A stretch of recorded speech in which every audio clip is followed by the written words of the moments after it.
On a freezing Christmas night in 1776, George Washington ordered a broken army back across a river it had spent weeks using as an escape route. Behind him lay defeat after defeat: Long Island, New York City, Fort Washington, the retreat through New Jersey. Ahead lay ice, sleet, exhausted soldiers, and a German garrison at Trenton. If the attack failed, there might be no army left to continue the revolution. Yet only 4 months earlier, Washington had faced an even greater disaster: 9,000 men trapped in Brooklyn with the British Navy behind them, and the British Army closing in. The American cause did not survive 1776 because it kept winning. It survived because Washington learned when to escape, when to preserve his force, and when one sudden attack was worth the risk. How did an army that was outflanked, defeated, and nearly dissolved in New York survive long enough to strike back at Trenton and Princeton, and why did those 10 winter days change the future of the American Revolution? In July 1776, the Continental Congress declared independence, but the declaration changed the political meaning of the war far more quickly than it changed the military balance. Britain still possessed the world's most powerful navy, experienced regular troops, and the ability to move forces along the American coast. The new United States had no established national government, no reliable taxation system, and no permanent army. Its soldiers served under short enlistments, its supplies depended on requests to individual states, and many militia units had never faced a large professional force in open battle. New York was the first great test after independence. The city controlled the mouth of the Hudson River and offered deep water, islands, and multiple landing points. If Britain seized it, the Royal Navy would gain a major base, and British armies could threaten New England, New Jersey, and the road toward Philadelphia. Washington understood the importance of the city, but he faced an impossible problem. He had to defend a geography that allowed the enemy to appear almost anywhere. General George Washington was courageous, politically indispensable, and still learning how to command a large army. He had succeeded at Boston by using artillery and fortifications to pressure the British into evacuation, but New York required something different: rapid intelligence, flexible movement, and the ability to judge where the main British blow would fall. Washington's instinct was to defend both Manhattan and Long Island, which spread his inexperienced forces across too much ground. Opposing him was General William Howe, supported by his brother, Admiral Richard Howe. The British brothers commanded a force of British regulars, German auxiliaries, transports, and warships on a scale the rebellion had never faced. William Howe preferred maneuver over costly frontal assault. He had seen what direct attacks against fortified Americans could cost at Bunker Hill. In New York, he intended to use naval mobility, night marches, and the exposed American flanks to make Washington's positions collapse without paying for them head-on. The battlefield was not one open field. It was a network of islands, rivers, ridges, roads, and narrow passes. Washington placed troops on Long Island to protect Brooklyn Heights, while also holding Manhattan across the East River.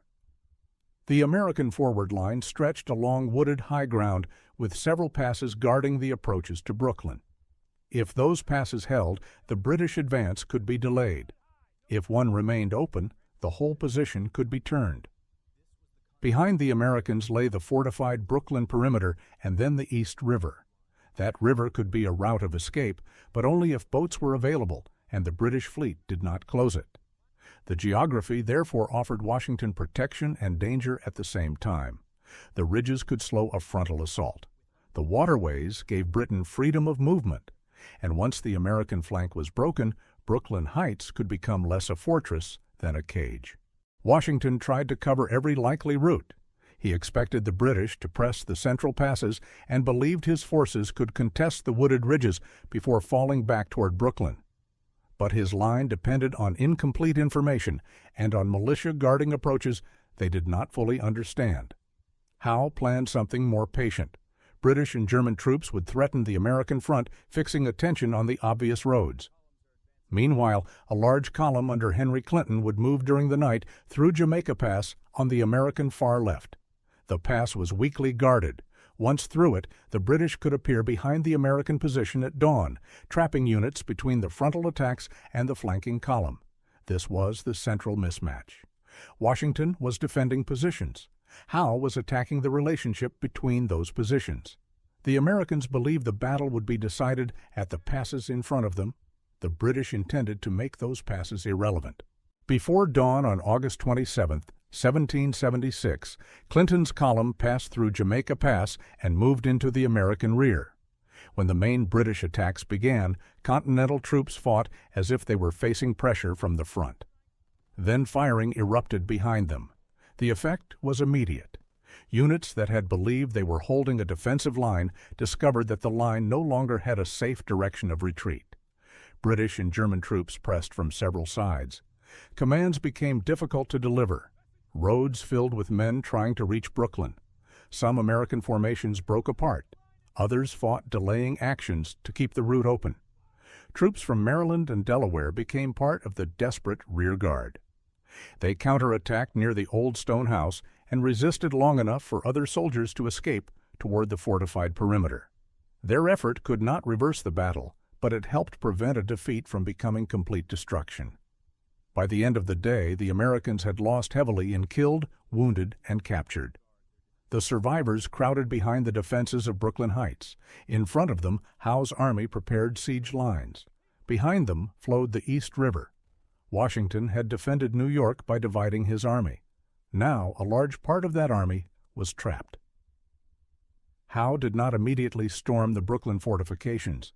The decision may have reflected caution after Bunker Hill, confidence that the Americans had nowhere to go, or both. That pause gave Washington the only resource he still possessed: time. On the night of August 29th, Washington ordered a complete evacuation across the East River. The operation had to move thousands of soldiers, artillery, horses, and supplies without alerting the British lines nearby. Massachusetts mariners and fishermen handled many of the boats. Units withdrew in rotation, while others remained in position to maintain the appearance that the defenses were still occupied. The crossing lasted through the night. Wind and current slowed the boats. Dawn approached before the final units had reached Manhattan. Then fog settled over the river and the Brooklyn shore, concealing movement from British observers. Washington remained until near the end, ensuring that the force had crossed before leaving himself. The escape preserved roughly 9,000 men, but it did not restore the strategic situation. The Americans soon abandoned New York City. They lost additional positions on Manhattan. Long Island taught Washington a lesson that shaped the rest of the war. The Continental Army was more important than any single city, fort, or piece of ground. Britain could occupy New York and still face a rebellion. But if Washington's main army were surrounded and destroyed, Congress would lose its only force capable of giving independence physical meaning. This did not make retreat a victory. Washington had made serious errors in the defense of New York, especially in spreading his troops and failing to secure the exposed flank. But his response to defeat mattered. He did not confuse reputation with strategy. He abandoned positions that could not be held and preserved the organization that could fight again. The tactical paradox was brutal. To keep the war alive, Washington sometimes had to surrender ground faster than the British could convert battlefield success into political collapse. Survival became a strategy. Yet survival alone had limits. By December, enlistments were expiring, civilian confidence was falling, and the Army had run out of easy places to retreat. Preservation had bought time. Now Washington needed to use it. By late December 1776, Washington's effective force had fallen to only a few thousand men. British and German troops occupied posts across New Jersey. Many Americans believed the rebellion was approaching its end. Washington crossed into Pennsylvania and removed or secured boats along the Delaware, using the river as a barrier against pursuit. Then he decided to cross back. The target was Trenton, where a German auxiliary brigade under Colonel Johann Rall held the town. Washington's plan called for several American columns to cross the river on Christmas night and converge before dawn. Weather shattered the timetable. Rain became sleet and snow. Ice moved across the river. Artillery under Henry Knox had to be loaded into heavy cargo boats and guided through darkness. 2 supporting crossings failed. Washington's main force reached the New Jersey side hours late. He now lacked the coordinated attack he had planned, and daylight would arrive before his men reached Trenton. Retreating would preserve the army, but it would also waste the surprise, the preparation, and perhaps the final chance to restore confidence. Washington continued. Around 2,400 men marched through the storm. Many were exhausted. Some lacked proper shoes. They approached Trenton from 2 directions on the morning of December the 26th. Knox placed artillery to dominate the main streets. The garrison was not helpless or universally drunk, as later legend suggested, but it did not expect a major assault through weather that seemed to make movement impossible.